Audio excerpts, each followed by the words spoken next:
शंकर सुवन केसरी नंदन तेज प्रताप महाजगबंदन। कुछ महापुरुषों ने, संतों ने कहा कि इन पंक्तियों को ऐसे भी कहा जा सकता है, शंकर स्वयं केसरी नंदन। भगवान शंकर भी हनुमान जी ही हैं। और कहा जाता है शंकर सुवन केसरी नंदन का अर्थ है, सुवन का मतलब पुत्र, भगवान शंकर के पुत्र हैं हनुमान जी। इस पर एक कथा है। अंजना माता जब पुत्र कामना के लिए तपस्या कर रही थी, भगवान शंकर का ध्यान कर रही थी, तो ध्यान में भगवान प्रकट हुए और उन्होंने कहा कि मेरे एकादश रुद्रों में 11वां रुद्र जो है महारुद्र, वो आपके यहां जन्म लेगा। और कहते हैं कि माता अंजना ने जब अपनी आंखें खोली तो जहां वो तपस्या कर रही थी उस कटोरी में आकर के एक फल गिरा। कहते हैं कि उसी समय पर अयोध्या में महाराजा दशरथ भी पुत्र प्राप्ति के लिए शिव यज्ञ करवा रहे थे। और उस हवन के बाद में पंडित जी ने राजा दशरथ की तीनों रानियों को फल दिए जिन्हें खाने से पुत्र प्राप्ति हुई। उन्हीं फलों में से एक छोटा सा अंश लेकर के एक पक्षी वहां से उड़ा और पवन पुत्र की कृपा से वो जो फल का अंश था वो हवा से नीचे गिरा और माता अंजना जहां तपस्या कर रही थी सामने कटोरी में वो फल गिरा। और फल खाने के पश्चात माता अंजना ने भगवान शिव का प्रसाद समझकर वो फल ग्रहण किया। जिन पुत्र का जन्म हुआ वो प्रभु श्री हनुमान है, जिन्हें पवन पुत्र कहा जाता है, जिन्हें शंकर सुवन कहा जाता है। हनुमान चालीसा से पहली लर्निंग मिलती है, पहली सीख मिलती है कि चाहे जितनी शक्तियां मिल जाएं, भक्ति में कमी मत रखिए। बाबा गोस्वामी तुलसीदास जी उसी भक्ति को याद करते हैं और शुरुआत करते हैं हनुमान चालीसा की, श्री गुरु चरण सरोज रज निजमन मुकुर सुधारी बरनऊ रघुवर विमल जसु जो दायक उपलचारी। यानी कि गुरु महाराज के चरण कमलों की धूल से मैं अपने मन वाले दर्पण को पवित्र करता हूं और भगवान श्री रघुवीर के निर्मल यश का वर्णन करता हूं जो चारों फल देने वाला है, धर्म अर्थ काम और मोक्ष को देने वाला है। बाबा गोस्वामी तुलसीदास जी ने इन शुरुआती पंक्तियों के माध्यम से बताया है कि अपने मन को भगवान श्री राम के चरणों में केंद्रित कर दीजिए, आपका मन पवित्र हो जाएगा। और हनुमान जी ने यही किया।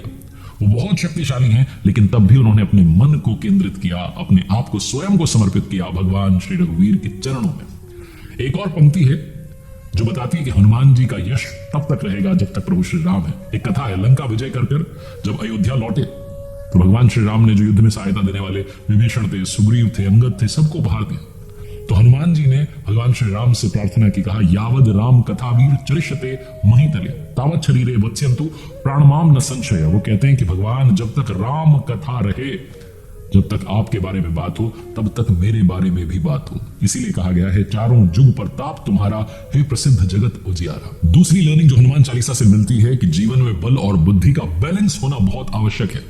बाबा गोस्वामी तुलसीदास जी ने लिखा, महावीर विक्रम बजरंगी कुमति निवार सुमति के संगी। हनुमान जी एक ही समय में बुद्धिमान भी हैं और बलशाली भी हैं। उनके इन्हीं गुणों की चर्चा पूरे ब्रह्मांड में होती है। उनके बल के बारे में तो सब जानते हैं, बुद्धि के बारे में आपको बताता हूं कि लंका विजय के बाद जब अयोध्या लौटे प्रभु श्री राम, तो हनुमान जी आज्ञा लेकर के हिमालय चले गए तपस्या करने के लिए। और वहां पर उन्होंने अपने नाखूनों से शिला पर रामायण लिख दी, जिसे हनुमद रामायण कहा गया। इधर महर्षि वाल्मीकि जी ने भी रामायण लिखी और वो हनुमान जी को सुनाना चाहते थे कि मैंने कैसे रामायण लिखी, आप बताइए, क्योंकि प्रभु श्री राम के साथ हमेशा रहे हनुमान जी। तो इसी इच्छा के साथ में वो हिमालय पर्वत पहुंचे और वहां पहुंच करके हनुमान जी से निवेदन किया कि आप मेरी रामायण जो है वो सुन लीजिए, मैंने लिख दी है। तभी उन्होंने देखा कि शिला पर कुछ लिखा, उन्होंने जाकर के पढ़ा तो वो समझ गए कि हनुमान जी ने भी रामायण लिखी है। और जब वो शिला पर जो हनुमद रामायण लिखी थी उसे पढ़ने लगे, उनकी आंखों से अश्रुधारा बहने लगी। हनुमान जी ने पूछा क्या हुआ? महर्षि वाल्मीकि जी ने कहा कि आपने तो इतनी अच्छी लिख दी है, मेरी वाली कौन पढ़ेगा? हनुमान जी ने कहा बस इतनी सी बात। एक कंधे पर महर्षि वाल्मीकि जी को बैठाया, दूसरे कंधे पर वो शिला ली, समुद्र किनारे गए और समुद्र में जाकर के वो हनुमद रामायण प्रवाहित कर दी और कहा मेरी रामायण कोई नहीं पढ़ेगा, सब आप ही की रामायण पढ़ेंगे।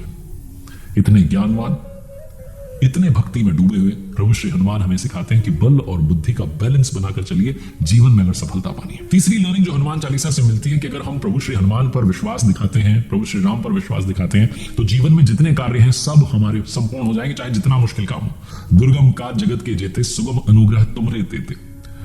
हनुमान जी ने बचपन में भी संजीवनी पर्वत को देव गुरु बृहस्पति के कहने पर अपने पिता के लिए उठाकर लाए थे। 2 बार कहा जाता है कि 2 बार उन्होंने संजीवनी पर्वत उठाया था।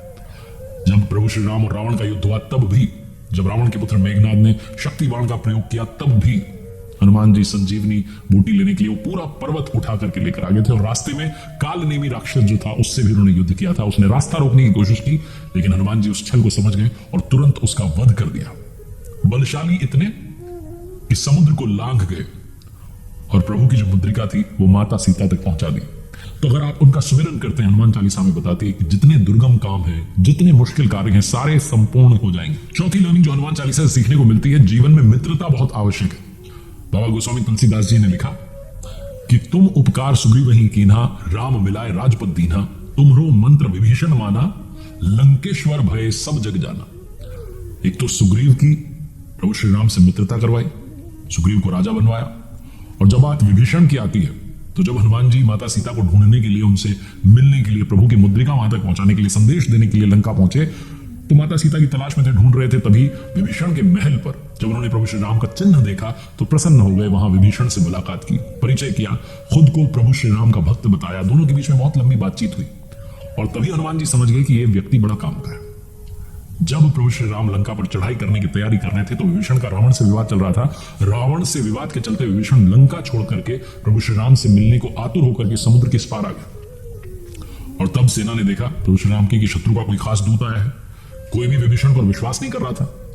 सुग्रीव ने कहा कि रघुनाथ जी, रावण का भाई आपसे मिलने आया। तो प्रभु ने कहा कि क्या लगता है, क्या समझते हो? तो सुग्रीव ने कहा कि राक्षसों की माया हम नहीं जानते, हम नहीं समझते, तो इच्छा अनुसार रूप बदलते हैं। तो हनुमान जी ने सबको विश्वास दिलाया।